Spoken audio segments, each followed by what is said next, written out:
Hi, I'm Suzi McAlpine, author of New Zealand's most popular leadership blog, The Leader's Digest.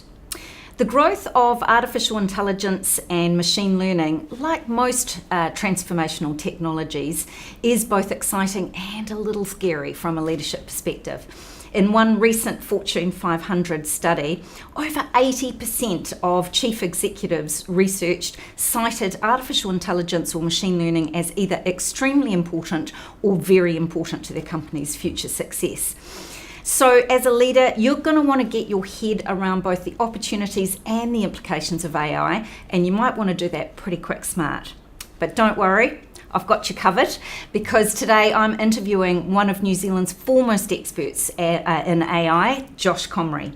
Josh is co-founder and chief executive of Ambit, a New Zealand-owned technology company, artificial intelligence company that specialises in chatbot development. But that's not all. He's a little bit of an overachiever and a very busy man. He's been named a Deloitte Unlimited Fast 50 winner, not only once, but twice. He's the recipient of the AUT Excellence in Business Support Award and is an active investor in over 20 business startups. He's on a number of boards and has an active commercial property portfolio. But AI is his big passion, and that is what we're here to talk to him about today. So Josh, welcome.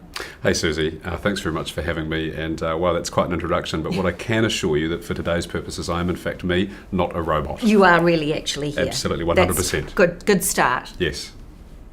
So I want to start with a recent excerpt from a Harvard Business Review article that I read, because I think it sums up a lot of what's been said around AI at the moment. And this is what it said. It's long been known that AI will change markets and workforces. Some people say we'll never trust machines with important decisions such as the management of our health and money.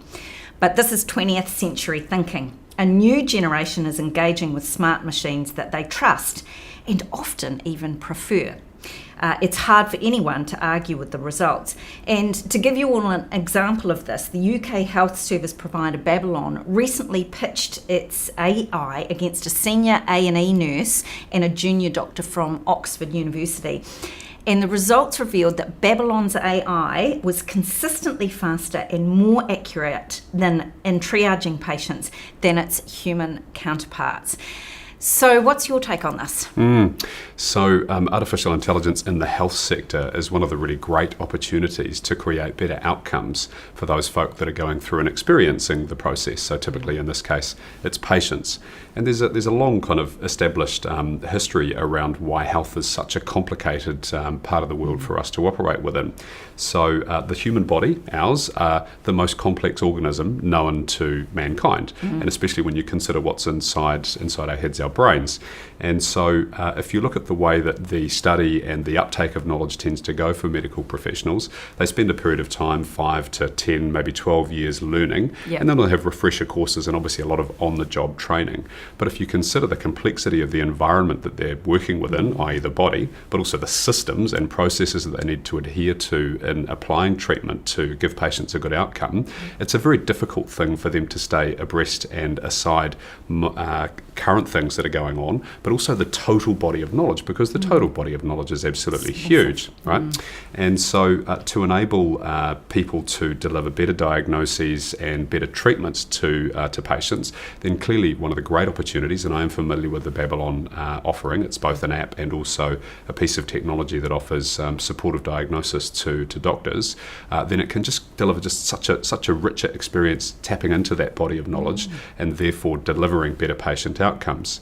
On a different level, a friend of mine is a surgeon in the States, and so he says to me that one of the largest causes of death, the medical misadventure thing, is misdiagnosis firstly, but then the big one is actually delivering the wrong volume or the wrong type of drug in a pressured situation. Yeah. And so the patient outcomes are that people are dying from incorrect dosages and incorrect diagnoses. Those things will be just massively, massively reduced through enabling a physician and or a nurse, and nurses are getting elevated, rightly so, in the health system as a result of this technology that's available. Let's face it, they probably have a better bedside manner than either a surgeon or an AI will, Yeah.